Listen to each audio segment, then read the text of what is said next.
A lot of people contact us and say things like, well, Jarrett and Val, we kind of need you to point us in the right direction. We kind of need you to tell us what town we should live in. And while we would love to do that, we really can't decide for someone else, where they should live or what town is best for them. Of course, that's going to matter when it comes down to individual lifestyle preferences, your occupation, and the things you want out of, your life and the things you want to experience when you arrive in a new town. So what we can do is explain the differences between, say, two towns like Elizabethtown and Bowling Green, and leave it up to you to decide on which town you think best suits your lifestyle.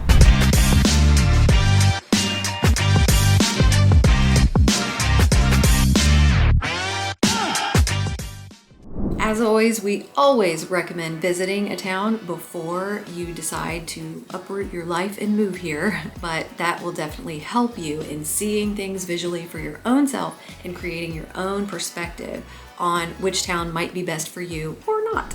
So welcome to Central Kentucky Living. I'm Val Hardesty, local realtor in the area, and if you're looking to move here, we do have a couple things that are free to you. If you want to look in our description box below, there's a link there that has a relocation guide and a home buyer's guide, and that is full of information that could be helpful to you when relocating to a state like Kentucky, and those are free to you. You're welcome to download those in the link below. So the question, should you move to E-Town or Bowling Green, is more like, well, here's some similarities and here's some differences, and you can kind of decide for yourself. Okay, let's talk about the areas that we service really quickly. I want to make this as general and as quick as possible. As you can see, Kentucky is highlighted here, and we are central and south central Kentucky. So we market ourselves to service a pretty big area that, well, quite honestly, a lot of real estate agents, don't typically travel within or outside of maybe a 30 to 50 mile radius of where they live. In this case, though, Jarrett and I are a little bit different in the sense that Jarrett's also an appraiser, if you've seen any of our videos, and he travels pretty much all over the state of Kentucky, but mostly in this general circle of central Kentucky and into Tennessee as well. But we as agents are not licensed in Tennessee. Now in central Kentucky, we work mainly, if we want to zoom in here, between Elizabethtown all the way down I-65 to Bowling Green and down into Franklin. Now, if we want to get a little more specific, we will work in basically any town in between there. So whether it's, Glendale, Mumfordville, Horse Cave, Smiths Grove, Alvaton, Scottsville, Franklin, even Russellville, and going north, even Radcliffe, Rineyville. Those are the towns surrounding Fort Knox. And sometimes over into Meade County, which would be, Irvington, Brandenburg, Vine Grove. It really depends on the client, and we will talk to you individually about those things, because sometimes it's not in your best interest to have us help you further outside of this I-65 corridor. But there are some cases that we have, and we certainly will, because we're very familiar with these towns and we can help you. Like, for instance, Glasgow, possibly, a little further up 165 here. We recently just sold a house to someone that purchased in Hartford. So, and that's a rare case, but a lot of people will call us and think that we service Lexington. Now, we do not service Lexington. That is a 2-hour drive, and that is not our market. Also, same goes for Louisville. We are very familiar with Louisville and have worked there for years and know a lot of agents up there. We can certainly refer you to one, but we do not service that area for the most part. Again, depends on the client and what you're actually looking for, but typically we stay between the Fort Knox and Elizabethtown area, down I-65 to Bowling Green. And yes, we're familiar with Franklin as well. Cute little South Central Kentucky town. So today specifically, we're talking about comparing Elizabethtown and Bowling Green and, the similarities and differences and how you feel about which town is best for you. Okay, so when talking about similarities, well, Elizabethtown and Bowling Green both feel like big, small towns.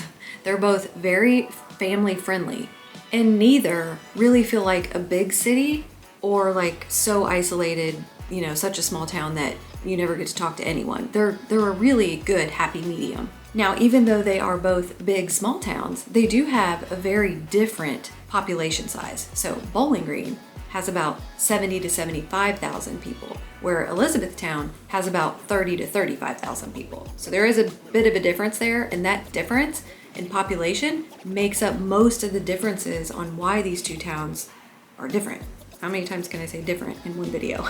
But we're talking about similarities here. So the third similarity is that both towns, Elizabethtown and Bowling Green, are experiencing positive economic growth. New jobs, plants being built, restaurants coming in, both towns are growing like crazy and we're happy to see it. Now, in terms of differences, we're just gonna cover some basic things here that cover the all-around feel between the differences of Elizabethtown and Bowling Green. So the first thing being that Bowling Green offers a more diverse and robust economy. It's home to Western Kentucky University and several manufacturing facilities like the Corvette Museum and General Motors. While on the other hand, Elizabethtown's economy is driven in part by Fort Knox. So the differences in overall feel between Elizabethtown and Bowling Green is military and WKU. Now, some people will ask the question, well, in regards to Elizabethtown and the overall military feel, do a lot of neighborhoods have high turnover? And the answer to that question is truthfully yes. Because military gets orders and they're in and out every 2 to 4 years, there are neighborhoods in Elizabethtown and Radcliffe, Rineyville, Vine Grove that do have more of a high turnover rate. Now, there are some, of course, that are less high turnover and very nice neighborhoods, but for the most part, yeah, there's a lot of communities in that area that maybe the properties can feel more like rental properties because they don't get updated, as much as maybe some others. And, folks are moving in and out every couple years. And I mean, rightfully so, like you get the reason why. Like, you wouldn't want to put in a bunch of money into a house that you're leaving in 24 months. So yes, there is truth to, there are some high turnover communities there. In regard to Bowling Green, a lot of times we get the question, well, does Bowling Green feel like a college town? And the answer to that is also truthfully yes. But it is in a sense that like you don't have to engage in it if you don't want to. It is very present and it's a big part of what drives the Bowling Green community and economy and overall feel. However, it's not something you have to participate in all the time or that like affects your life on a regular day basis if you didn't want it to. On the other hand, I can say a big question in that sense too, when in regards to Elizabethtown, is people will ask, does the military aspect of living there affect my everyday life if I'm not military? Well, that can be yes and no. And in the sense that yes, it does, is maybe when you have children in school and they also feel the effects of, having to say goodbye to friends every couple years. Friends do come and go because there is such a strong military presence there. And, mom and dad's getting their orders to somewhere else. Kids can kind of learn that saying goodbye and that losing that relationship pretty early on. The second difference is because a lot of people ask, again, a lot of people have medical concerns and they want to know maybe which town has more specialized medical facilities.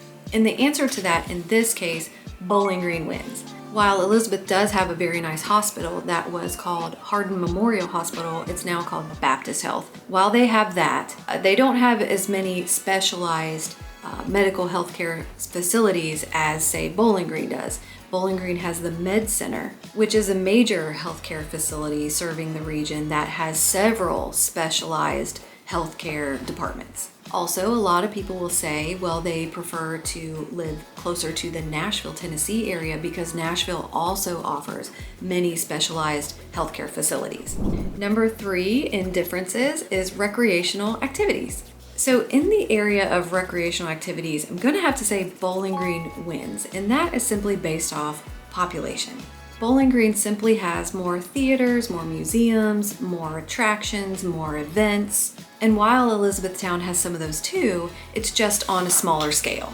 The first example I have in comparing the two when it comes to, Bowling Green offering more is nightlife or a night out on the town. For instance, I used this example in another video. Bowling Green offers the Sky Pack, which is the Southern Kentucky Performing Arts Center. And it's a really great thing to have in a big small town like Bowling Green because you can have a night out on the town and not have to drive to a bigger city. I had said before in a previous video that at the Sky Pack, Jarrett and I recently saw Nate Bargatze, which is a comedian on Netflix. Love his comedy.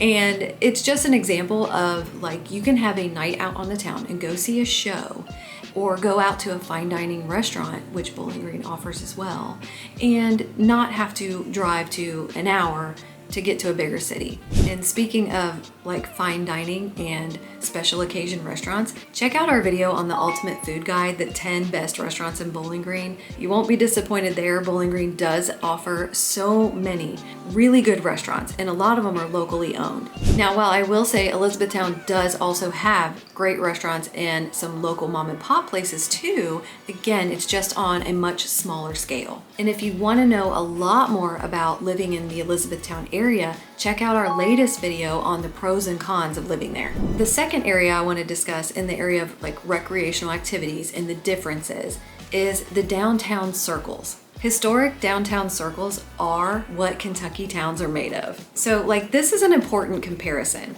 because I think there is a difference here when comparing Elizabethtown and Bowling Green. In this case, I'm gonna have to say Bowling Green again wins.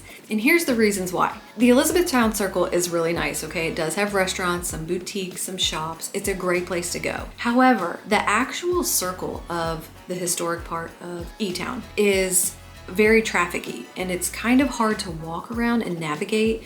Parking can be limited. It just depends on where you're going. They do have parking, but maybe not ample parking. But navigating it and like getting out of your car, and maybe it's raining that day and you didn't kind of want to like walk in traffic. I feel like in that sense, like it's a little difficult to navigate, where the differences in the square of Bowling Green is it's actually very easy to park, get out of your car. Like there's a square and a fountain in the middle where you can actually sit down on a bench and walk or throw a football.